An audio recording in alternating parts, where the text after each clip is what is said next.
ભારત માતા કી છેલ્લે સુધી અવાજ આવે છે કે માઇક લેવું પડશે? અવાજ પહોંચે છે પાછળ? ભારતીય જનતા યુવા મોરચાના નર્મદા જિલ્લાના નાંદોદ વિસ્તારના અને રાજપીપળા નગરના અત્રે ઉપસ્થિત યુવા મોરચાના સૌ કાર્યકર્તા મિત્રો અને આ સૌ કાર્યકર્તાઓના આધારે આ સંગઠનની ધુરા સંભાળી રહેલા ભારતીય જનતા પાર્ટીના અને યુવા મોરચાના મારા સૌ સાથી કાર્યકર્તા મિત્રો, એમની સાથે આપણને વિશેષ માર્ગદર્શન આપવા ઉપસ્થિત આપણા સૌ માટે સન્માનીય આપણા વડીલ, આપણા માર્ગદર્શક માન્ય ભરતસિંહજી, આપ સૌ કાર્યકર્તા મિત્રો, એમની વચ્ચે જયારે આપણા મીડિયાના મિત્રો પણ ઉપસ્થિત છે, હું એમની સાથે વિશેષ રૂપે એમનું સ્વાગત કરું છું. આ સમયમાં ભારતીય જનતા પાર્ટી જે પરિસ્થિતિને વેઠી રહી છે, જે પરિસ્થિતિનો સામનો કરી રહી છે, એ પરિસ્થિતિમાં તટસ્થ રીતે ભારતીય જનતા પાર્ટીની શક્તિનું મૂલ્યાંકન કરવા માટે આપણી વચ્ચે જયારે પ્રસાર માધ્યમ ઉપસ્થિત હોય તો મને એમ લાગે છે કે પાર્ટીના જવાબદાર કાર્યકર્તા તરીકે મારે એમનું વિશેષ સ્વાગત કરવું જોઈએ. એક કવિએ કહેલી વાત છે, युवक कमर कसो कष्ट कंटकों की राह है, प्राणदान का समय उमंग है उछाल है, पगों में आंधियां भरे प्रयाण गान चाहिए, नवीन प्राण चाहिए, नवीन प्राण चाहिए. ભારતના નવીન પ્રાણ સમાન યુવાનો જયારે મારી સામે ઉપસ્થિત હોય એ વખતે માત્ર યુવાનોને લગતી બે ત્રણ વાત આપ સૌની સમક્ષ મૂકવાનો એક ઈચ્છા, એક સંકલ્પ આપ સૌની વચ્ચે વ્યક્ત કરું છું. ભારતીય જનતા યુવા મોરચા દ્વારા આયોજિત આ વિજય વિશ્વાસ સંમેલનની અંદર જયારે આ સીટ માટેનો, આ વિસ્તાર માટેનો, આ જિલ્લા માટેના વિજયનો વિશ્વાસ વ્યક્ત કરવા યુવા મોરચો ઉપસ્થિત હોય તો મને એમ લાગે છે કે જે ગયા વખતે આપણે મેળવ્યું છે એ આ વખતે ફરી એકવાર એના કરતા વધારે સરતાઈથી આપણે મેળવવાના છીએ. એ વિજયનો વિશ્વાસ આજે અહીં આપણે સૌએ વ્યક્ત કરવાનો છે. મિત્રો, પાર્ટીના મહામંત્રી જયારે ઉપસ્થિત છે એ વખતે વધુ વિષયમાં નહીં જતા હું મુખ્ય ત્રણ મુદ્દાઓ પર આપ સૌનું ધ્યાન દોરવા માંગુ છું. ભારતીય જનતા પાર્ટી આજે જે પરિસ્થિતિમાંથી પસાર થઈ રહી છે, મને એમ લાગે છે કે કોઈ પણ રાજકીય પક્ષ માટે આ સર્વશ્રેષ્ઠ સમય છે. પેપરોની અંદર, પ્રસાર માધ્યમોની અંદર ક્યાંક ને ક્યાંક જયારે આપણે કશું વાંચતા હોઈએ ખરેખર હકીકત શું છે એ પણ મારે તમારે જાણવું જોઈએ. એક નાની વાર્તા મને આ સમયે યાદ આવે છે. પંચતંત્રની એક વાર્તા છે. એક શિયાળનું બચ્ચું જંગલમાં ખોવાય છે. જંગલમાં ખોવાતા એ ફરતું સિંહ અને એનું બચ્ચું, સિંહણ અને એનું બચ્ચું ફરતું હોય છે, એની જોડે ભળી જાય છે. સિંહણને દયા આવે છે, એને સાથે રાખીને મોટું કરે છે. બંને સિંહનું બચ્ચું, શિયાળનું બચ્ચું બે મોટા થાય છે અને એ પછી એ સિંહ જયારે હાથીનો શિકાર કરવા માટે જાય છે એ વખતે શિયાળનું બચ્ચું ગભરાય છે. શિયાળનું બચ્ચું એને રોકે છે અને એ વખતે એક ઝાપટ મારી અને શિયાળના બચ્ચાને ત્યાં નાખી દે છે. એ દોડતું સિંહણ પાસે જાય છે. સિંહણને જઈને એમ કહે છે કે મામા, પેલું સિંહનું બચ્ચું જે છે એ હાથીનો શિકાર કરવા જાય છે, એને સમજાવો કે હાથી પગ મૂકશે તો એ સિંહનું બચ્ચું મરી જશે. અને એ વખતે એ સિંહણ એને એમ કહે છે કે હવે સમય આવી ગયો છે કે જ્યારે તને તારા સાચા કુળની મારે ખબર પાડવી પડે. તું અત્યાર સુધી અમારી સાથે મોટું થયું એ અમારો તારા પ્રત્યેનો દયાભાવ હતો. આ સિંહોનું કુળ છે અને સિંહના કુળમાં હાથીઓનો શિકાર થાય. તું શિયાળના કુળનું છું, તું તારા કુળમાં જા. અને આ ભારતીય જનતા પાર્ટી આ સિંહોનું કુળ, એની અંદર આવા જે કોઈ શિયાળમાં હતા એ બધા કૂદી અને એમના કુળમાં ભળી ગયા છે. ભારતીય જનતા પાર્ટી માટે આ આનંદની વાત છે. યુવા મોરચાના પ્રદેશના મહામંત્રી તરીકે, એક જવાબદાર કાર્યકર્તા તરીકે હું કહું છું કે આનંદની વાત છે. કારણ કે દર વર્ષે દિવાળી આવે, ઘર સાફ થાય, કચરો નીકળે. આ ચૂંટણી એ ભારતીય જનતા પાર્ટી માટે દિવાળી જેવું છે. આ જે કોઈ કચરો છે એ સાફ થઈ રહ્યો છે. એક કાર્યકર્તા તરીકે હું આનો આનંદ અનુભવું છું. મિત્રો, જે વ્યક્તિઓને આ પાર્ટીએ ભાજપનું નિશાન આપ્યું, ભારતીય જનતા પાર્ટીની સેહ આપી, છત્ર છાયા આપી, ગામમાં ફરતા હતા, શેરીઓમાં ફરતા હતા, એમાંથી પકડી અને ગાંધીનગર અને દિલ્હીના રસ્તા બતાવ્યા. ગાંધીનગર અને દિલ્હીમાં મારે તમારે રહેવું હોય તો 2-5 હજાર ભાડું થાય એવા ફ્લેટોની અંદર 5 વર્ષ એ લોકોને રાખ્યા. મારે તમારે રાજધાનીમાં દિલ્હી જવું હોય તો હું તમે કદાચ 5 વાર રાજધાનીમાં દિલ્હી નહીં ગયા હોય. આ લોકોને 5 વર્ષ સુધી થોકડા ભરી અને રાજધાનીની ટિકિટો આપી. એક વર્ષમાં 32 તો વિમાનની ટિકિટો મળતી હતી. એમની ઓળખ એ ભારતીય જનતા પાર્ટીના કારણે હતી. એમની હેસિયતે ભૂલી ગયા અને આજે ભારતીય જનતા પાર્ટીને ગાળો દેવા નીકળ્યા. મિત્રો, જે સગી માના ના થાય એ ક્યારેય સામેવાળીના ના થાય. જે આપણા નથી થયા એ કોંગ્રેસના કે બીજા કોઈ પક્ષોના થવાના નથી. અને આ પ્રવર્તમાન પરિસ્થિતિની અંદર મારે અને તમારે જાગૃત એટલા માટે થવાનું છે કે મારા અને તમારા માટે આ નાકનો સવાલ છે. મિત્રો, આપણી સામે જે કોંગ્રેસ છે એ કોંગ્રેસની અસલિયત એ મારે તમારે સમજી લેવી પડશે. કોંગ્રેસનો ભૂતકાળ, કોંગ્રેસનો વર્તમાન અને કોંગ્રેસનું ભવિષ્ય આ મને તમને ખબર છે. કોંગ્રેસના અત્યાર સુધીના નેતાઓ હું કોંગ્રેસને કોઈ પક્ષ તરીકે માનવા તૈયાર નથી. કોંગ્રેસ એ કોઈ પાર્ટી છે જ નહીં. કોંગ્રેસ એ વંશ પરંપરાગત ચાલતી બાપ દાદાની પેઢી છે. એ પ્રાઇવેટ લિમિટેડ કંપની છે જેના ચેરપર્સન તરીકે આ 100 કરોડના ભારતમાંથી એમને એક માણસ નથી મળ્યો, એટલા માટે પેલા ઇટાલીથી આવેલા બેનને બેસાડી દીધા છે. આ ભારતીય તરીકે મારી તમારી કમનસીબી છે. મને દુઃખ થાય છે આ વાતનું. આજે ભારતનું શાસન એક એવી વ્યક્તિના હાથમાં છે, ભારતનો રાષ્ટ્રપતિ, ભારતનો વડાપ્રધાન એક એવી સ્ત્રીના ઇશારે ચાલે છે કે જે સ્ત્રી 1967માં લગ્ન કરીને ભારતમાં આવે, 17 વર્ષ સુધી આ ભારત દેશનું નાગરિકત્વ સ્વીકારવું કે નહીં સ્વીકારવું એનો નિર્ણય ના લઈ શકે. અને એના પર જયારે કાયદાકીય કાર્યવાહી થાય ત્યારે ના છૂટકે ના મરજીથી એને આ ભારતનું નાગરિકત્વ સ્વીકારવું પડે. અને આજે પણ જો એની મિલકતો ક્યાંક બોલતી હોય તો એ ઇટાલીમાં બોલતી હોય.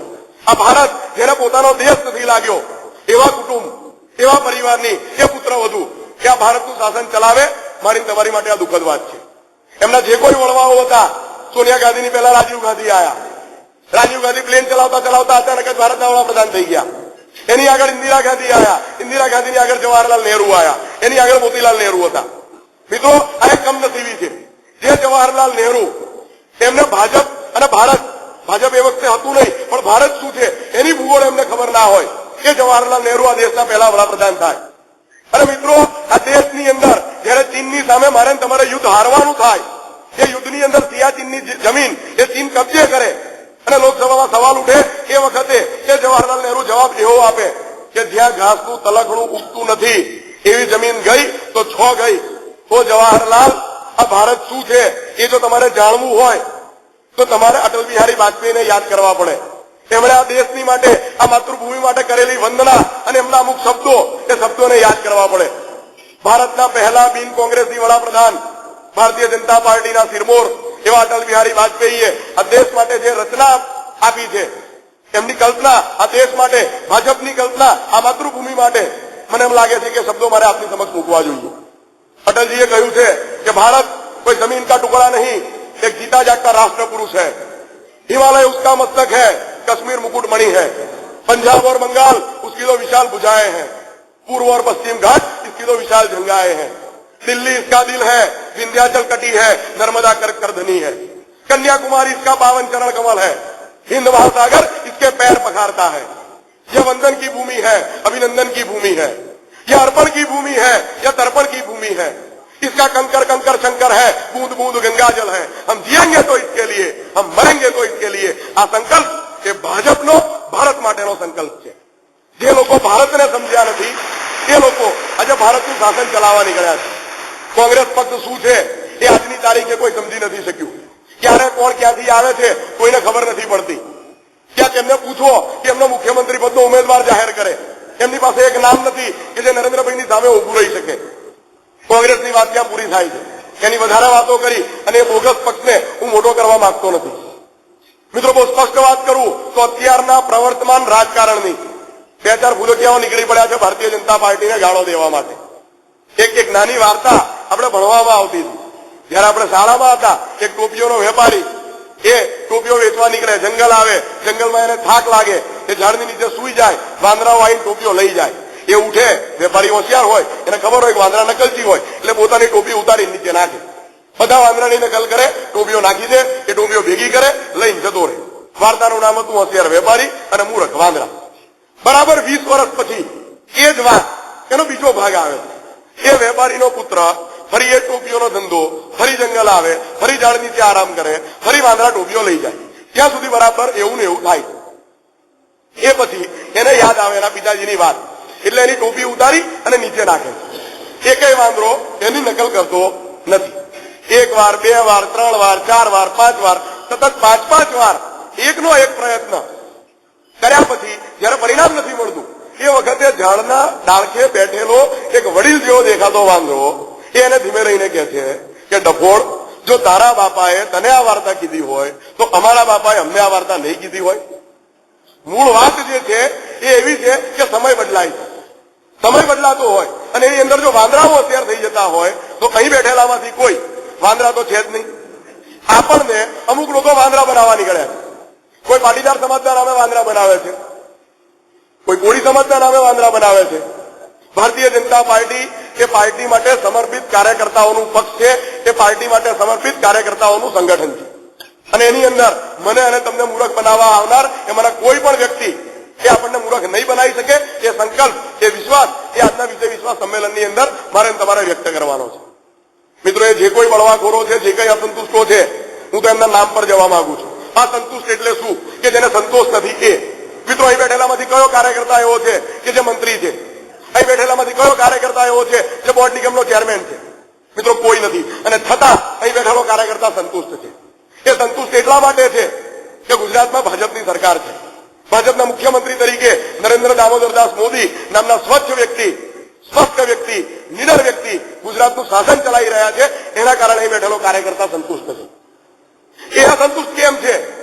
જે દુકાનો ચાલતી હતી, જે 2 નંબરના રૂપિયા મળતા હતા, એ મળતા બંધ થઈ ગયા છે. એટલા માટે એ લોકો અસંતુષ્ટ છે.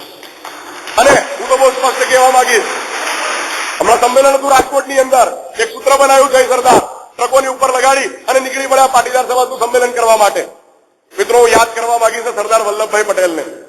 1947નું વર્ષ હોય, ઓગસ્ટનો મહિનો ચાલતો હોય, ભારતના પહેલા વડાપ્રધાન કોણ થશે એ નક્કી થવાનું હોય. આખા દેશમાંથી 15 રાજ્યોમાંથી 14 રાજ્ય લેખિતમાં આપે કે સરદાર વલ્લભભાઈ પટેલ આ દેશના પહેલા વડાપ્રધાન થાય. અને છતાં માત્ર ગાંધીજીના એક શબ્દ પર સરદાર વલ્લભભાઈ પટેલ ઉભા થઈને એમ કે પહેલા વડાપ્રધાન હું નહીં પણ જવાહરલાલ નહેરુ થશે. અને 15 ડિસેમ્બર 1950 સરદાર વલ્લભભાઈ પટેલનો અંતિમ શ્વાસ લેવાય ત્યાં સુધી એ માણસ એના મોઢામાંથી એક વાર એવું ના કે મને અન્યાય થયો છે. મિત્રો, સાચો પાટીદાર એ સરદાર પટેલ કહેવાય. આ બોગસિયાઓ ધરાઈને જયારે અત્યારે રૂપિયા ખાવા નથી મળતા એટલે કુદીને બહાર નીકળી ગયેલા, આમાંના કોઈ પોતાની જાતને પાટીદાર કહેવાના લાયક નથી. આમાંના કોઈ સરદાર વલ્લભભાઈ પટેલના વંશજ થવાના લાયક નથી. મિત્રો, ભારતીય જનતા પાર્ટીના કાર્યકર્તા તરીકે મારે તમારે બહુ સ્પષ્ટ થવું પડશે. આવનારા દિવસો એ મારા તમારા માટે સંઘર્ષના દિવસો છે. મારા તમારા માટે આ યુદ્ધના દિવસો છે. મારે તમારે આવનારા દિવસોમાં યુદ્ધ લડવાનું છે. સમય ખૂબ ઓછો છે. દિવસથી દિવસ ગણવા જઈએ તો 78 દિવસ બાકી છે. 10મી ડિસેમ્બરે જો ચૂંટણીની તારીખ ગણીએ તો 78 દિવસ પછી મારે તમારે એક ધર્મયુદ્ધ લડવાનું છે. આ ધર્મની સામે અધર્મનું યુદ્ધ છે. આ સત્યની સામે અસત્યનું અને ન્યાયની સામે અન્યાયનું યુદ્ધ છે. મિત્રો, કલાકે કલાક ગણવા જઈએ તો 1952 કલાક એ મારી તમારી પાસે છે. એની અંદરથી ઊંઘવાના અને જમવાના દિવસના 10 કલાક બાદ કરીએ તો 1052 કલાક એ મારી તમારી પાસે રહે છે. એની મિનિટે મિનિટ ગણવા જઈએ તો 36,520 મિનિટ એ મારી તમારી પાસે કામ કરવા માટે રહે છે. આ નાદોદની સીટ, આ નર્મદા જિલ્લામાં આવતી બેઠક, એને ફરી એકવાર ગર્વ સાથે છાતી કાઢીને મેળવવા માટેનો સમય એ 36,520 મિનિટ છે. આવનારા દિવસોમાં અહીં બેઠેલો કોઈ પણ કાર્યકર્તા આમાંની એક પણ મિનિટ, એક પણ કલાક અને એક પણ દિવસ નહીં વેડફે. એ વિજયનો વિશ્વાસ આજે આપણે સૌએ અહીંયા વ્યક્ત કરવાનો છે. એક છેલ્લી વાત કહી અને મારી વાતને પૂર્ણ કરવા માંગુ છું. મિત્રો, ભાજપ અને ભાજપનો યુવા મોરચો એની આ પાર્ટી પ્રત્યેની, આ ગુજરાત પ્રત્યેની પ્રતિબદ્ધતા શું છે? એક કવિએ 4 વાક્યોમાં કીધું છે કે કમળનો રંગ રાખીશું આ જીવનનો રંગ ઘોડીને, કમળનો રંગ રાખીશું આ જીવનનો રંગ ઘોડીને, સમર્પણ દઈશું અમે અમારા લોહીમાં જબોડીને, શૌર્ય અને સેવાનો એવો તો સમન્વય કરીશું કે શહાદત ઠીક છે દુનિયા તો રાખ અમારી જોઈને, રાખ અમારી જોઈને. આ સાથે મારી વાતને પૂર્ણ કરું છું. ધન્યવાદ.